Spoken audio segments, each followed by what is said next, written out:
नमस्कार दोस्तों, आर के म्यूजिक 95 में आपका स्वागत है। मोबिल डाला था ट्रैक पे एक गाना लेके आया हूँ, तो आइए देखते हैं। हो कबो ऊपर डोलाता कबो नीचे डोलाता, हो कबो ऊपर डोलाता कबो नीचे डोलाता, तोर पतरी कमर बिचे बिचे डोलाता, हो तोर पतरी कमर बिचे बिचे डोलाता,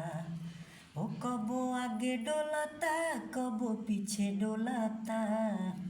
हो कबो आगे डोलाता कबो पीछे डोलाता,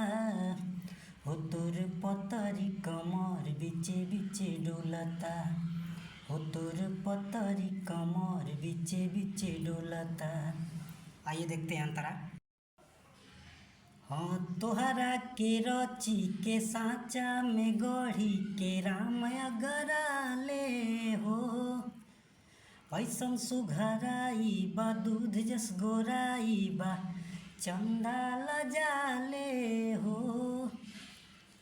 ओ तोहरा के रची के साँचा में गढ़ी के राम अगराले हो, ऐसन सुघराई बा दूध जस गोराई बा चंदा लजाले हो, हो गोरी सोरहे बारिश में सयान भइलू,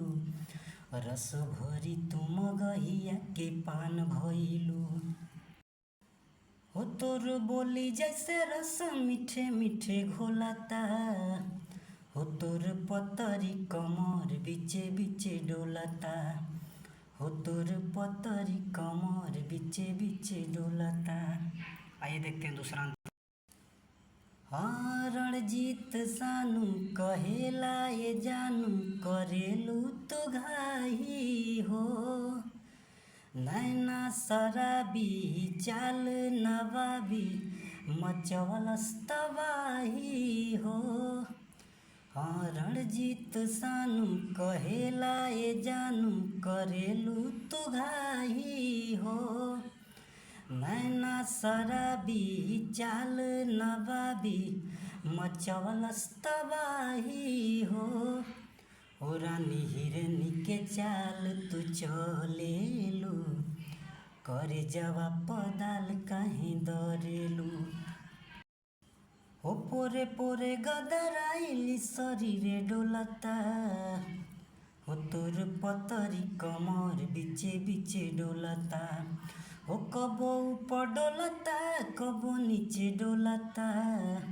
हो तोर पतरी कमर बिचे बिचे डोलता।